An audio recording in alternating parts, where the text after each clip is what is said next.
So, save your breath is. I'm gonna start that over because I don't want to say so in the right in the. Save your breath. Tell us. Bleh.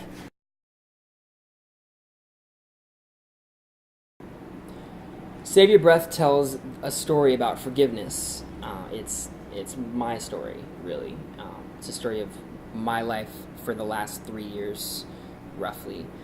I was in this band for years and years and years, and we were really successful in my mind. We did all the stuff that I wanted to do with my life. We had the record deal, we were traveling all over the world, didn't have to worry about money really at all, or food or place to stay, got to do radio interviews all the time, felt really important. And then really, at some point in there, I just got bored and just sort of stopped caring about the people that I was doing it for and the reasons I was doing it, and just had a lot of other things going on too. I had these issues kind of from my childhood that I just didn't really want to deal with, and were really deep. And so I just sort of gave up on the inside, but then outwardly just nobody had any idea. I don't think anybody really knew how lonely I was. So I get involved with this girl while I'm out on the road, and just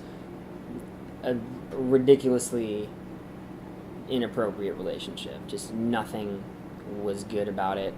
And just the way I was acting didn't line up with what I believed, and definitely didn't line up with what the band I was in really stood for, And bad situation, sort of even just by itself. And then to top all that off, I have this girlfriend back home who is clueless. She just has no idea that this is even happening, Bad situation all around.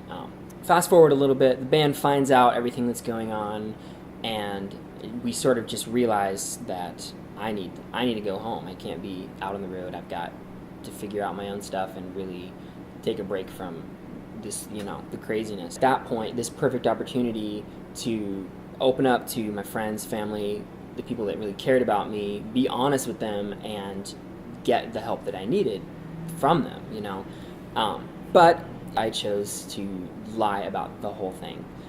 I don't really remember even what I said, but I just lied to everybody. I lied to my mom, I lied to my girlfriend. There wasn't anybody at home that had any idea what really happened, and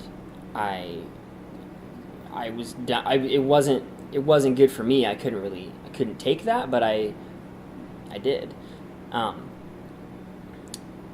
I lied about the whole thing for about a month, and then slowly people start figuring out what really was going on, and that, for me, that part of the story is kind of where I started to really feel like I had lost everything. I didn't really know where else to go. Like if my story was the story of Jonah from the Bible, then this would be the moment where I get swallowed by the giant fish, and I'm sort of stuck in and have to face what I have done, and that was kind of the point also where I started writing the lyrics that would later become this album. Well, I was honest with myself. I probably hadn't ever been before, even, and so that was kind of a big deal at that point. So at this point, I have this epiphany that sort of became the mantra for the album, and then for me for sort of this season, that forgiveness for me isn't about turning away from the evil sort of things that I've done and the evil person that I was, and just sort of forgetting about it and sort of sweeping it under the rug, but that forgiveness was actually facing that stuff and realizing that I am the person that I am afraid of being, and that was really sort of when the healing kind of started for me. And the line, the famous sort of line, the most famous hymn I can think of, Amazing Grace, how sweet the sound that saved a wretch like me. I get it. I get what that really means now. It's you can't have amazing grace without also recognizing that I'm I'm a wretch. That's part of it. If it was Amazing Grace and I'm also amazing, then it's not. It doesn't work. Save Your Breath for me is really just an introduction from this place of honesty. It's just an introduction to the world. I am Dustin, and I'm a wretch.